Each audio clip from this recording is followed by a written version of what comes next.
championship rounds back in your life. And I know I missed the Super Bowl. It was one game. We saw Tom Brady do what Tom Brady does. You know what I mean? And I know I missed the Overeem card with Alexander Volkov. I made some picks, didn't post them. It is what it is. But what I am back for is the next pay-per-view here. And that is UFC 258. Headlined by Kamaru Usman, the Nigerian Nightmare, and Gilbert Durinho Burns. Now they are former training partners. They know each other very well. But I'm not going to get into that first. The first thing I want to do is start off on a bit of a somber note. I want to say rest in peace to a good buddy of mine, Ricky Sneed, R. Dot. Man, it's crazy. We go way back.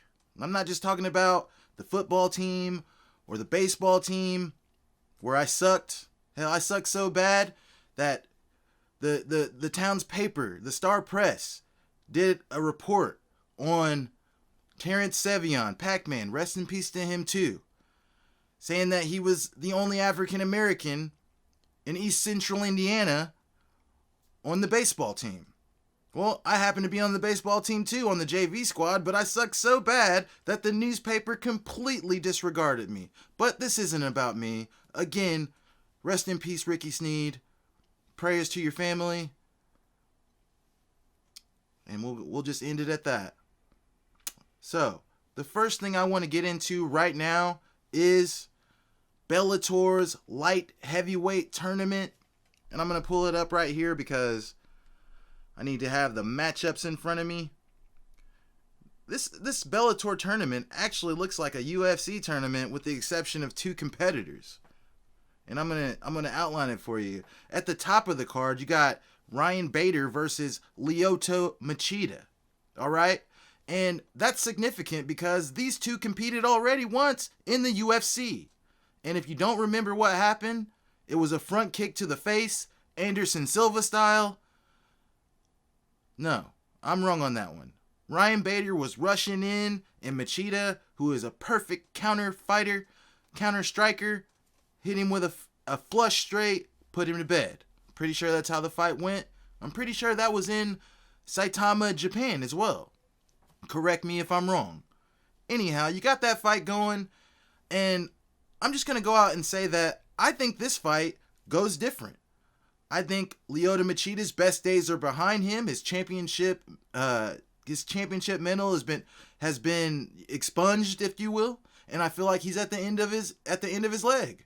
But Ryan Bader, who lost his light heavyweight title to Vadim Nemkov, he actually has a lot left in the tank, and that wrestling is something he could fall back on at any time. So even though I love Lyoto the Dragon Machida, I'm going to go with Ryan Bader to get past him in the first round of the tournament. And I'm just doing the first round. All right? So count on Ryan Bader to get that done and move on to the next round. Under that, you got overtime Corey Anderson. And he's going up against the only person in the tournament I don't know. And I can't even pronounce this guy's name, and I'm not even going to try. So if you want, you can see it on the screen what his name is. I'm not even going to try because I'm sure I will butcher it.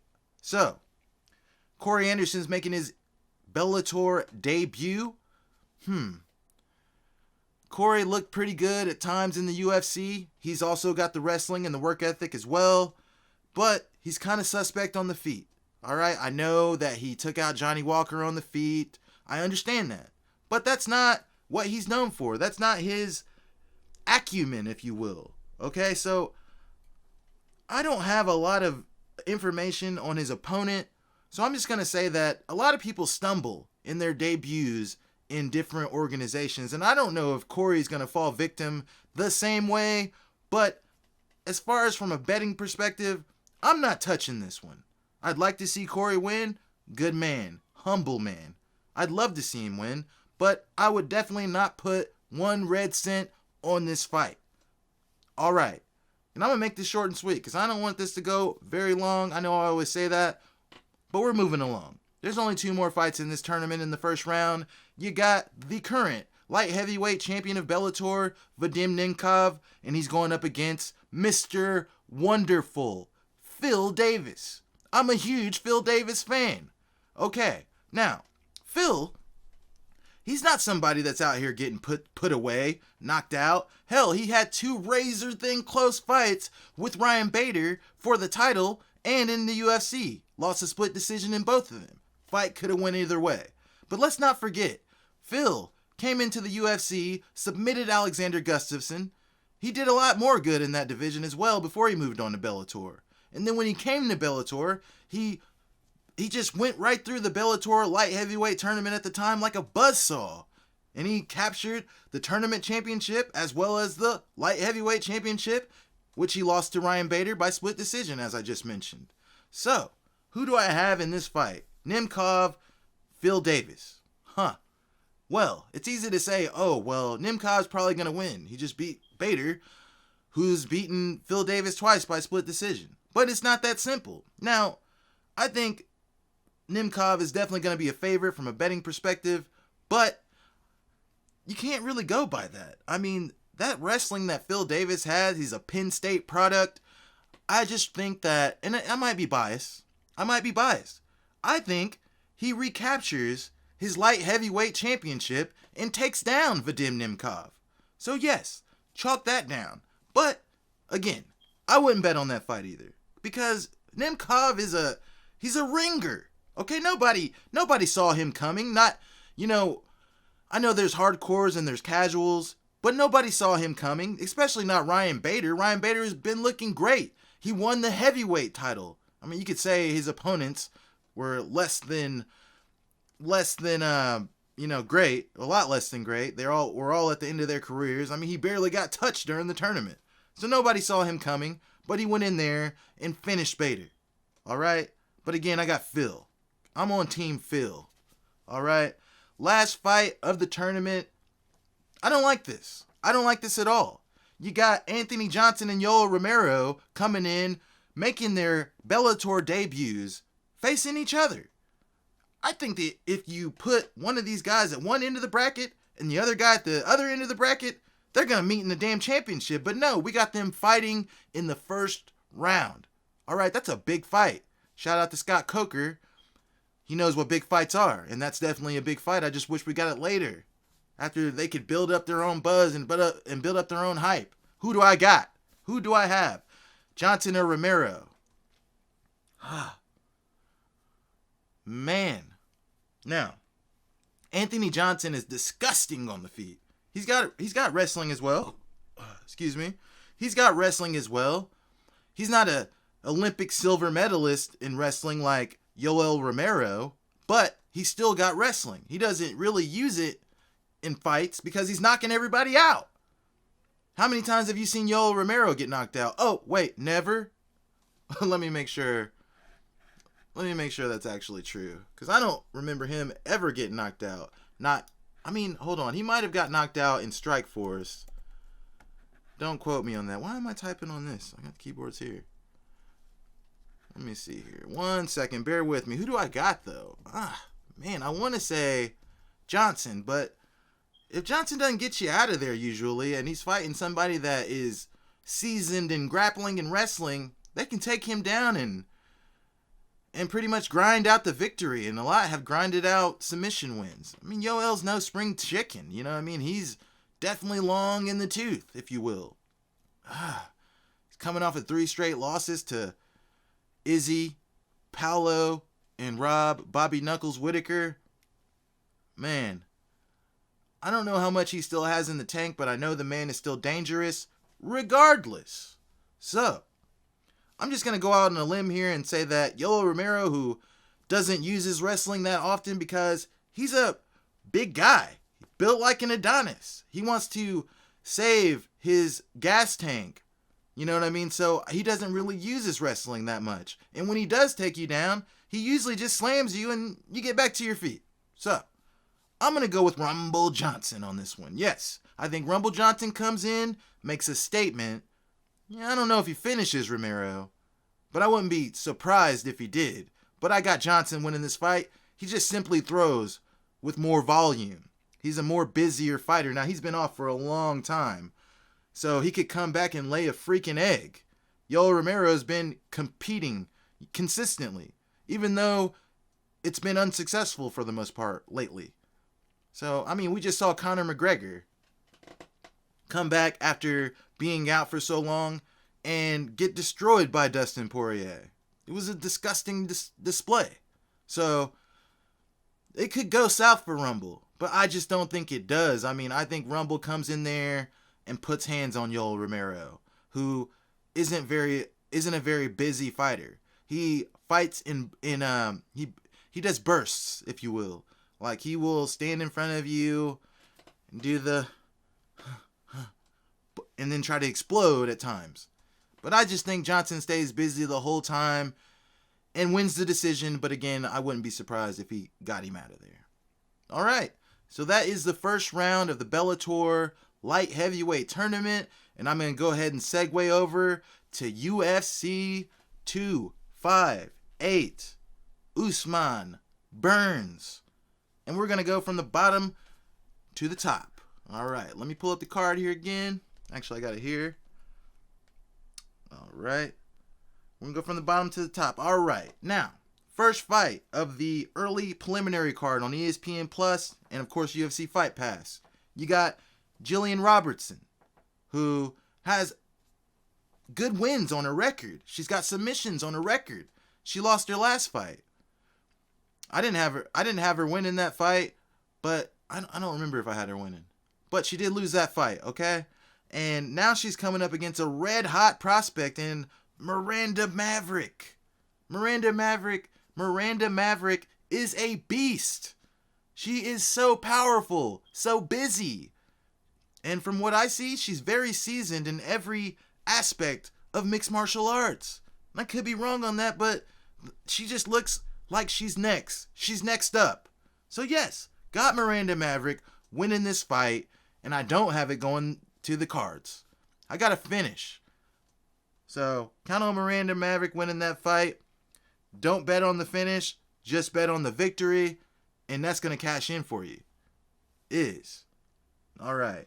I'm going to skip Gabrielle Green and Philip Rowe because neither one of them has a Wikipedia page, you know. So they're probably making their UFC debuts. Probably a late replacement fight. So definitely not a fight that anybody should be betting on, really, unless you follow either of them very close and know about their opponent pretty well. I'm not going to lead you down that path. Last fight of the early preliminary card. Interesting. We got Ricky Simon or Ricky Simone. I've heard him being called both. Either way, Ricky. He's going up against Brian Boom Kelleher. All right, and I looked at this a little bit because you got Boom Kelleher coming in, and he loses fights, he wins fights. He's a finisher. He finishes people. Okay, so it's not like this is gonna be a walk in the park at all. I mean, his last fight, he submitted Ray Rodriguez, another guy that doesn't have a Wikipedia page. And then his fight before that, he lost the decision to Cody Stamann. All right. So again, Kelleher's fighting Ricky Simon. And Ricky is another guy that isn't a guy that gets finished. So Kelleher's a finisher. Simone doesn't get finished. All right. I mean, Uriah Faber finished him, but I feel like they could have the referee stepped in too soon. The fight could have gone on, and then who knows what would have happened. But did lose that fight. I just don't think it's legitimate. And man, now I'm seeing he got submitted by Anderson Dos Santos, but that was back in 2016, about 5 years ago almost. But anyway, since he's been in the UFC, he's picked up wins over Ray Borg, a questionable win over Merab Dvalishvili. And yeah, he's lost to Rob Font and Uriah Faber. Like nothing to hang your head on. But just to make it short and sweet, going with Ricky Simon, I think he wins a decision, split, or just unanimous over Brian Boom Kelleher. Count on that. All right. Moving up to the official preliminary card on ESPN and ESPN Plus. The first fight you got is Andre Ewell versus Chris Gutierrez.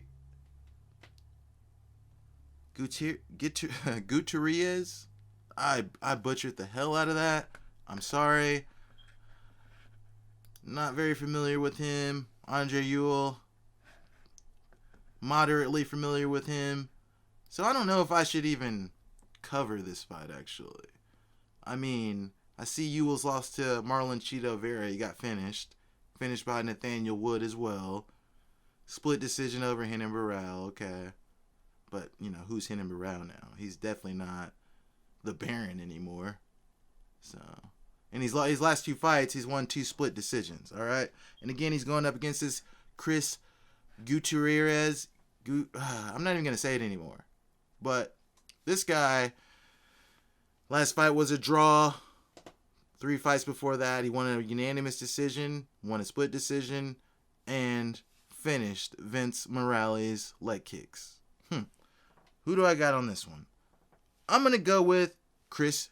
Okay, because I'm not saying his last name anymore. Because Ewell's won 2 split decision fights in his last 2 fights. In any split decision, unless the judges completely are just jacking it off, I feel like a lot of those are bad decisions in split decisions. And I don't know. My pick here is Chris. I think he gets it done. I'm not calling for a finish. I think he gets the decision. All right. Moving right along. You got Polyana Viana versus Mallory Martin. And again, this is another one that I'm going to make short and sweet. Hey, anybody that bets on fights, especially women's fights, and I know in the past I've said, hey, these are the fights to bet on the underdog. Because way more upsets happen in the women's divisions than they do in the men's. That's just fact. But I'm going to expand on that a little bit more. Do not bet against Brazilian women. They are the top tier of women's MMA. So yes, Mallory Martin is going down to Polyana Viana. Okay? She's definitely losing. I got Polyana. She's a great fighter. She's got some good wins on her record. Mallory's not a bad fighter, but she doesn't come from the mecca, if you will, of women's mixed martial arts. And I know, and you guys could say, oh, what does Brazilian have to do with anything? Well, let me just say a few names, okay? Claudia Gadelha, okay? Jessica Andrade, okay? Chris Cyborg, all right? And obviously, you got Amanda Nunes. I could go on, but when you think about it, you know, outside of Valentina Shevchenko, you know, Rose Namajunas, outside of there are definitely wild cards, but we're not talking about champions right now. We're talking about Polyana Viana versus Mallory Martin. Okay, so bank on Polyana to get the win, and she might get the hoe out of there. Sorry, I didn't want to call her a hoe. She might get her out of there. All right. So, but she's definitely not losing this fight. Count on that.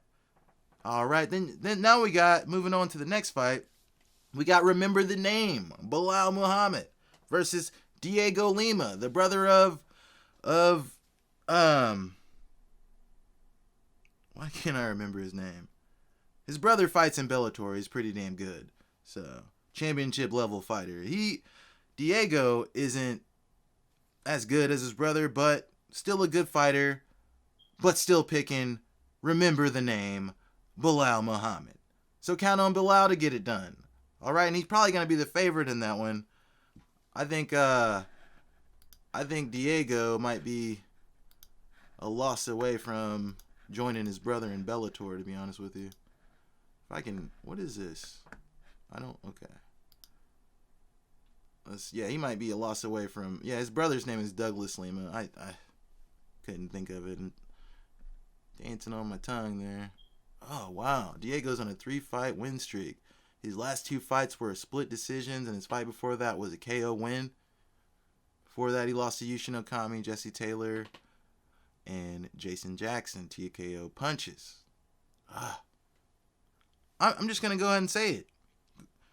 I already said it. Belal Muhammad getting it done.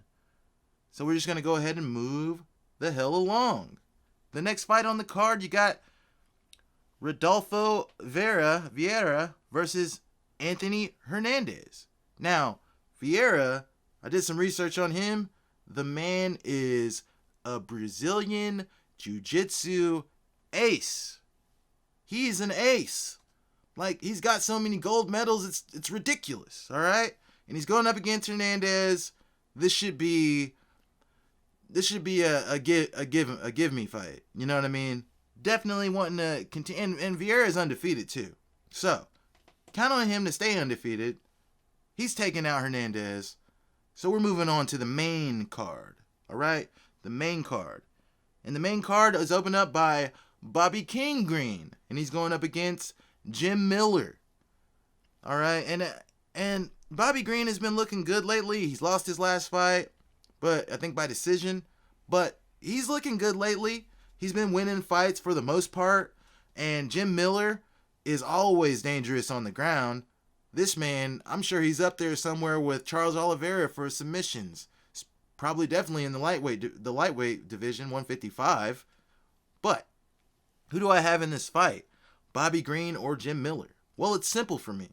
If this fight stays on the feet, I got Bobby Green all day. But if it goes to the ground, Green's probably going to get strangled, armbarred, Kimura, triangled, something. You know what I mean? So it's a tricky one. And I wouldn't even add this to your parlay unless you really wanted to. When Bobby Green gets taken down, like he leaves himself vulnerable for takedowns. Is Jim Miller some takedown artist? No. But yeah, Jim Miller's a bit longer in the tooth as well. Going with Bobby King Green. I think he gets back on track. Takes out Jim Miller. Decision. I think he pieces it up pretty good because his striking is just better. And the only way Jim, well, I'm going to say the only way because it's a fight, but the main way Jim wins fights is on the ground. And I just don't think he keeps Bobby down for a meaningful period of time to where he could really, utilize his great jiu-jitsu. All right. Moving on. We got Maki Pitolo versus Julian Marquez. Now, Julian doesn't have a Wikipedia page, but I know Julian Marquez because he was on The Ultimate Fighter. Let me see his opponent here. Is it Maki? I think is his name. All right, let's pull up Maki. Maki here lost his last two fights in the UFC by decision and submission to Darren Stewart and Impa, another guy's name that I'm not going to say. Let's see. Since joining the UFC, he's 1-3. And then you got Julian Marquez as opponent.